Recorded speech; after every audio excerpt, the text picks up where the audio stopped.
हाँ जी दोस्तों, नमस्कार। स्वागत है आपका एक नए वीडियो में। तो बिल्कुल अपने राजस्थान के लोक देवता चल रहे थे और उसका पार्ट हम पहला पढ़ चुके हैं, जिसमें हमने गोगा जी के बारे में पढ़ा था। आज उसका पार्ट दूसरा लेकर आया हूँ, जिसमें हम तेजा जी के बारे में पढ़ेंगे। तो बिल्कुल अगर आप राजस्थान सरकार की किसी भी वैकेंसी की तैयारी कर रहे हैं तो हमारे चैनल से जुड़ सकते हैं और चैनल को ज़रूर सब्सक्राइब कर सकते हैं और साथ में वीडियो को लाइक ज़रूर करें और अंत तक ज़रूर देखें। तो शुरू करते हैं आज का वीडियो। आज हम पढ़ने वाले तेजा जी के बारे में। तो अगर मैं स्टार्ट करूँ तो बिल्कुल तेजा जी के बारे में अगर बात करूँ तो तेजा जी का जन्म कहाँ हुआ था? खड़नाल जो है नागौर में पड़ता है, वहाँ पर वीर तेजा जी महाराज का है जन्म हुआ था। और उनके पिताजी का नाम था तहाड़ जी और उनकी माता का नाम था राम कंवरी। ठीक है। और कब हुआ था? तो माघ शुक्ल चतुर्दशी को 1073 ईस्वी के अंदर उनका जन्म है, वो खड़नाल नागौर में हुआ था। कब हुआ था? माघ शुक्ल चतुर्दशी 1073 को। ठीक है। आगे वीडियो में बढ़ते हैं।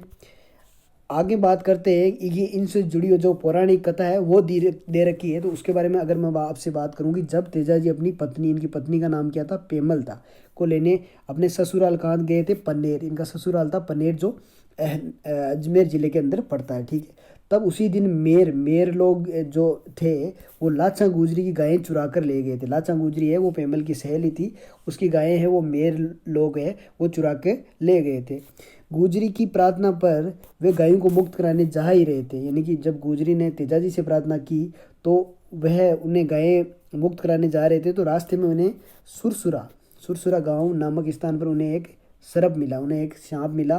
तेजाजी ने सर्प को डसने से रोकते हुए वचन दिया, यानी तेजाजी ने सर्प को वचन दिया कि वे गायों को मुक्त कराने के बाद स्वयं यहाँ वापस आ जाएगा। यानी कि अभी वो गायें छुड़ाने जा रहे हैं और गायें छुड़ाकर वो वापस बिल्कुल अपने आप नाग देवता के पास आ जाएंगे। ठीक है।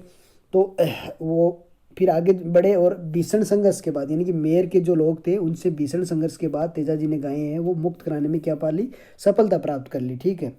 परंतु अत्यधिक घायल होने पर, यानी कि वो युद्ध में घायल हो गए, लेकिन फिर भी वे अपने वचन के अनुसार वापस सरप के पास आए। यानी कि उन्होंने सरप को वचन दिया था कि मैं गायें छुड़ाकर आपके पास स्वयं आ जाऊंगा। तो बिल्कुल वो अपने वचन को पूरा करने के लिए वो सरप के पास वापस आए।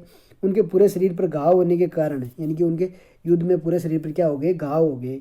उन्होंने सरप के डसने के लिए अपनी जीवा आगे कर दी। यानी कि बाकी शरीर पर तो घाव थे, लेकिन उनकी जीवा ही ऐसा स्थान बचा था जहाँ पर घाव नहीं था, इसलिए उन्होंने वो जीवा है वो उनके आगे, सरप देवता के आगे कर दी। तो बिल्कुल आगे अगर मैं बात करूं तो सरप दंश, यानी सरप के काटने के कारण सुरसुरा किशनगढ़ में भाद्रपद शुक्ल दशमी को इनकी मृत्यु हो गई। कब पूछ लेंगे कब उनकी मृत्यु हुई? तो बिल्कुल भाद्रपद शुक्ल दशमी, यानी इसी दिन इनका मेला बढ़ता है और इसी दिन इनकी मृत्यु हुई थी।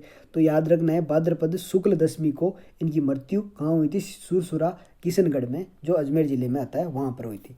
तो तेजा दशमी यानी कि भाद्रपद शुक्ल दशमी के अवसर पर पंचमी यानी भादवे की पंचमी से पूर्णिमा तक परबतसर नागौर में विशाल पशु मेला लगता है। बिल्कुल जो आय की दृष्टि से राजस्थान का सबसे बड़ा पशु मेला है वो परबतसर मेला है, जो नागौर परबतसर के अंदर बिल्कुल भाद्रपद शुक्ल दशमी को बढ़ता है। ठीक है।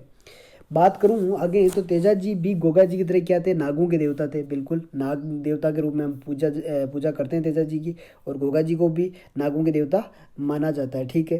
तेजा जी को तलवार धारण किए, यानी हाथ में तलवार धारण, घोड़े पर सवार योद्धा के रूप में दर्शाया जाता है। आपने उनकी कई बार तस्वीरें या जो उनकी मूर्ति अगर देखी होगी तो बिल्कुल उन्हें हाथ में तलवार धारण किए हुए और घोड़े पे सवार, और जिनकी जीवा को सर्प डस रहा होता है, यानी कि सांप उनकी जीवा पर डस रहा होता है, ऐसा उन्हें मतलब दर्शाया जाता है। ठीक है। मान्यता है कि यदि सर्प दंशित, यानी कि सर्प से जिसको सर्प खा जाता है उसको व्यक्ति के दाएं पैर में तेजा जी की तांत या डोरी बांध दी जाए तो उसके विष नहीं चढ़ता। यानी कि आप अगर किसी ने किसी को सर्प काट लिया है तो उसके दाएं पैर में अगर तेजा जी के नाम की तांती या डोरी बांध देते हैं तो आपको यानी उसे विष नहीं चढ़ता है। ठीक है। तो ये थी तेजा जी के बारे में जो संपूर्ण जानकारी है। हालांकि इससे बार क्वेश्चन नहीं पूछा जाता और किस प्रकार के क्वेश्चन आते हैं वो भी हम इस वीडियो में आगे चर्चा करने वाले हैं। तो बिल्कुल देखते हैं क्वेश्चन। पहला क्वेश्चन अपना है कि तेजा जी मुख्यतः किस जिले के देवता है? आपको ऑप्शन पहला अजमेर, दूसरा भीलवाड़ा, तीसरा जैसलमेर और चौथा है जोधपुर। तो तेजा जी मुख्यतः अजमेर जिले के है जो मुख्य देवता है। हालांकि इनका जन्म है वो नागौर जिले से है, लेकिन मुख्यतः ये कहाँ पूजे जाते हैं? तो बिल्कुल अजमेर जिले में पूजे जाते हैं। जिनका मुख्य धाम अगर बात करूँ तो सुरसुरा है। ठीक है। आगे बढ़ते हैं, दूसरा क्वेश्चन देखते हैं। अगला क्वेश्चन है कि परबत नागौर में तेजा जी का विशाल मेला कब बढ़ता है। अभी हमने पढ़ा था, तो परबत नागौर में तेजा जी का विशाल मेला है वो भाद्रपद शुक्ल दशमी को बढ़ता है, यानी मुख्य मेला इस दिन है। बाकी वैसे पंचमी से लेकर पूर्णिमा तक ये महीने भर मेला है वो चलता है, ठीक है। अगला क्वेश्चन देखते हैं निम्न में से कौन पंच पीरों में शामिल नहीं है, यानी कि आपको पहचानना है कि पंच पीरों में कौन से देवता है वो शामिल नहीं है। पहला है रामदेव जी, दूसरा गोगा जी, तीसरा पाबू जी और चौथा है तेजा जी। तो बिल्कुल तेजा जी है वो पंच पीरों में शामिल नहीं है। पंच पीर की अगर बात करूँ तो एक है रामदेव जी, दूसरे गोगा जी, पाबू जी, हड़बू जी और मांगलिया मैया जी, ये 5 है वो राजस्थान के पंच पीर कहलाते हैं। बिल्कुल आगे बात करूं कि काला एवं बाला और कृषि कार्यों के ऊपर उपकारक देवता किसे माना जाता है। बिल्कुल आप कृषि का कोई भी कार्य करते हैं या जब वर्षा ऋतु आती है तो बिल्कुल सबसे पहले है वो तेजा जी को है पूजा जाता है, और काला एवं बाला के देवता भी तेजा जी को बोला जाता है। तो बिल्कुल अपना आंसर हो जाएगा तेजा जी।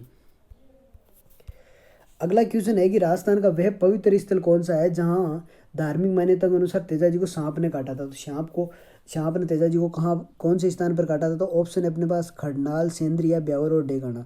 तो बिल्कुल आंसर हो जाएगा दोस्तों अपना सेंद्रिया। ये सुरसुरा के पास ये गांव है जहाँ पर सांप ने तेजा जी को काटा था, ठीक है। तो ये थे तेजा जी से रिलेटेड क्वेश्चन। तो बिल्कुल ये पूरा वीडियो मैंने तेजा जी पर ही बनाया है। तो बिल्कुल अगर आपको अच्छा लगा वो वीडियो तो वीडियो को ज़रूर लाइक करें, और चैनल पर नए हैं तो चैनल को ज़रूर सब्सक्राइब करें। धन्यवाद दोस्तों, जय हिंद, जय भारत।